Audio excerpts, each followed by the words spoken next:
जब कुरुक्षेत्र की धरती पर 18 दिनों तक इतिहास का सबसे भयानक युद्ध चल रहा था, जब हर दिन हजारों लाखों योद्धा अपने प्राण गंवा रहे थे, जब भीष्म, द्रोण, कर्ण और अभिमन्यु जैसे महारथी एक एक करके रणभूमि में गिर रहे थे, तब आखिर द्रौपदी कहाँ थी? क्या वह युद्ध देख रही थी?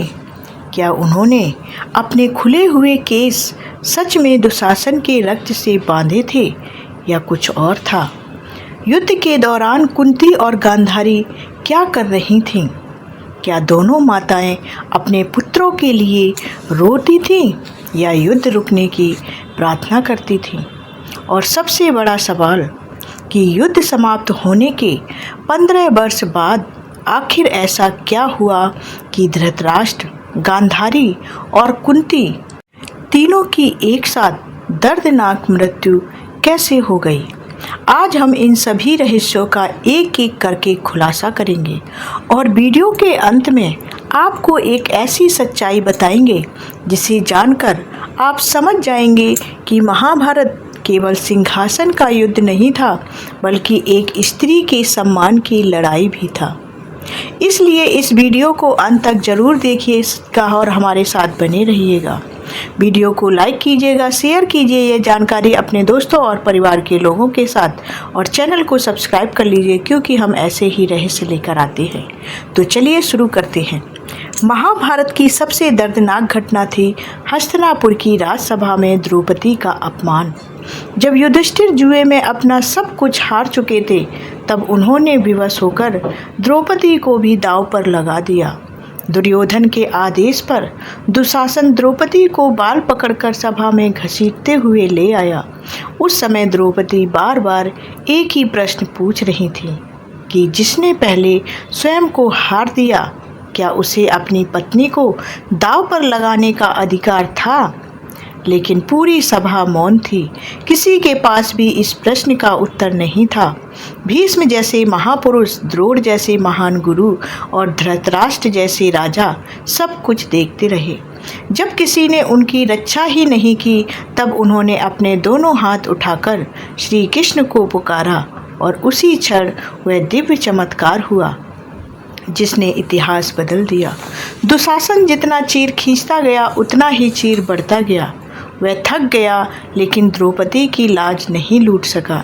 उसी समय द्रौपदी ने अपने खुले केसों को हाथ में लेकर प्रतिज्ञा ली थी कि जब तक उनके अपमान का बदला नहीं लिया जाएगा और दुशासन के रक्त से उनके केसों को मान नहीं लौटेगा, तब तक वह अपने बाल नहीं बांधेंगी। उस प्रतिज्ञा ने केवल 5 पांडवों को ही नहीं, बल्कि पूरे इतिहास की दिशा बदल दी। शायद आपको यह जानकर हैरानी होगी कि इसी एक प्रतिज्ञा ने आगे चलकर कुरुक्षेत्र के युद्ध को और भी भयानक बना दिया था। सभा में बैठे भीमसेन का क्रोध उस दिन अपनी चरम सीमा पार कर चुका था।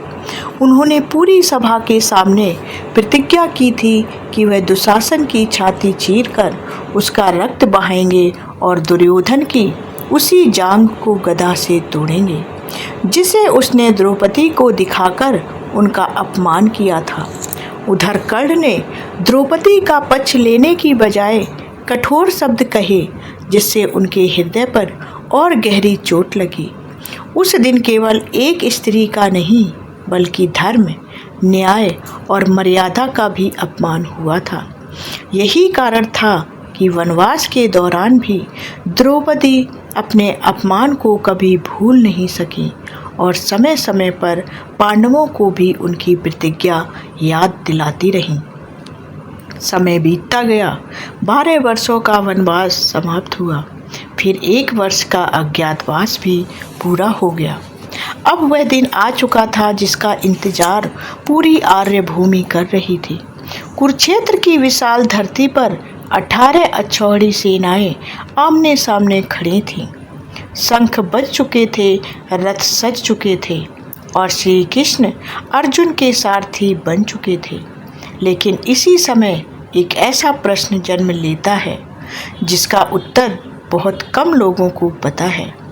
कि जब पांडव और कौरव रणभूमि में युद्ध कर रहे थे तब आखिर द्रौपदी कहाँ थी। कई परंपराओं के अनुसार द्रौपदी युद्ध के दौरान पांडवों के शिविर में रहती थी। वह प्रतिदिन अपने पतियों की कुशलता के लिए प्रार्थना करती थी और सूर्यास्त होने का इंतजार करती थी। जैसे ही युद्ध समाप्त होता, पांचों पांडव शिविर में लौटते और उन्हें पूरे दिन का घटनाक्रम सुनाते। कौन सा महारथी मारा गया, किसने किससे युद्ध किया, अगले दिन की क्या रणनीति होगी, सब कुछ द्रौपदी को बताते थे। इन सब बातों की जानकारी द्रौपदी को दी जाती थी।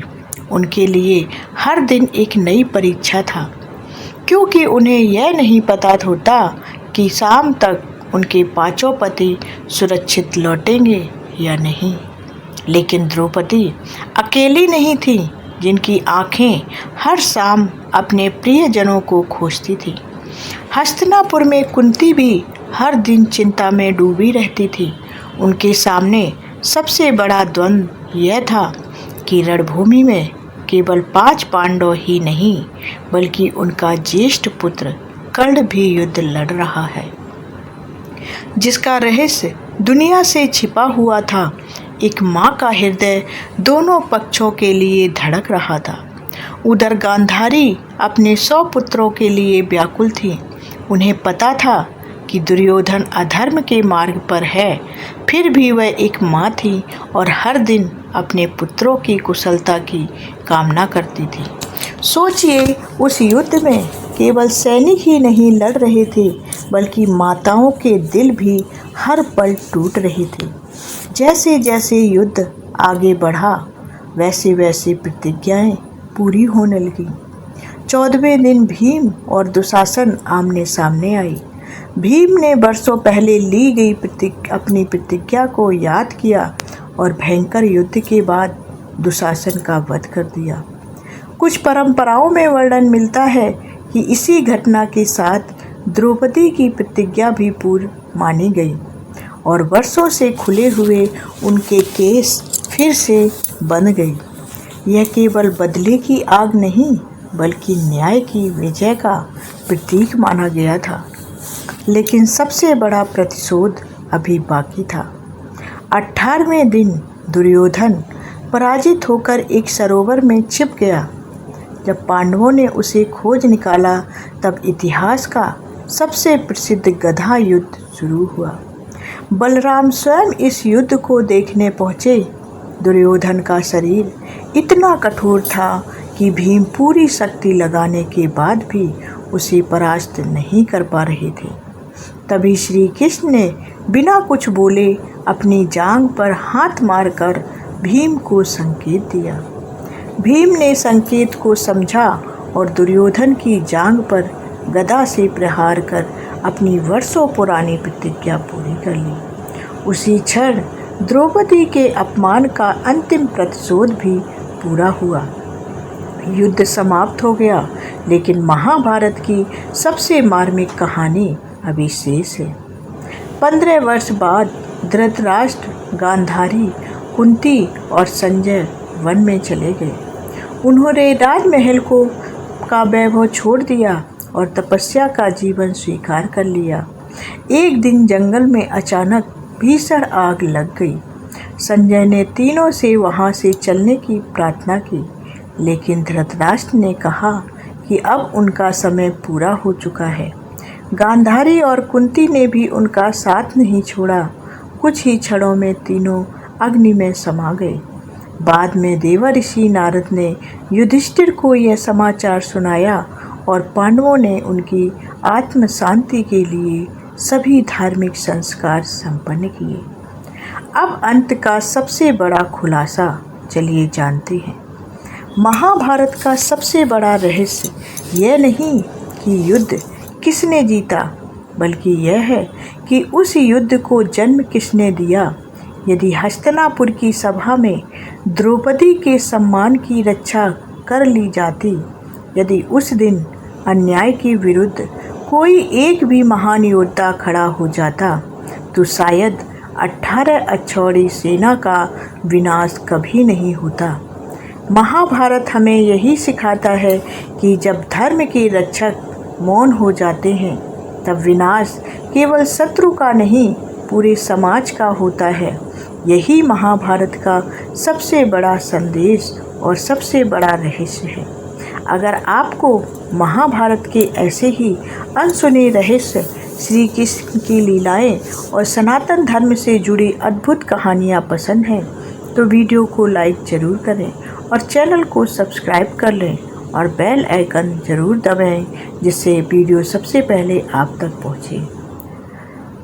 तो कमेंट में लिखें जय श्री कृष्णा या जय द्रौपदी माता। कमेंट ज़रूर करें, आपके एक कमेंट से हमें प्रेरणा मिलती है। तो मिलते हैं अगले वीडियो में अगले रहस्य के साथ। तब तक के लिए जय श्री कृष्णा। धन्यवाद।